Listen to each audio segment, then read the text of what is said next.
என்ன காயலான போதும் என் மேனி தாங்கிக் கொள்ளும் உந்தன் மேனி தாங்காது சென்றேனே.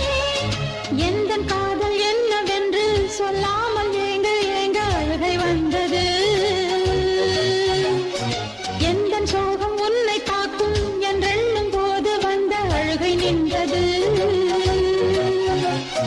மனிதர் உணர்ந்து கொள்ள இது மனித காதல் அல்ல, அதையும் தாண்டி புனிதமானது.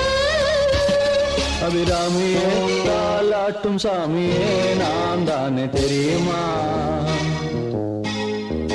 சிவகாமியே சிவனில் நீயும் பாதியே அதுவும் உனக்கு புரியுமா? சுகலாலி லாலியே லாலி லாலியே அபிராமி லாலியே லாலி லாலியே அபிராமியே தாலாட்டும் சாமியே நான் தானே தெரியுமா?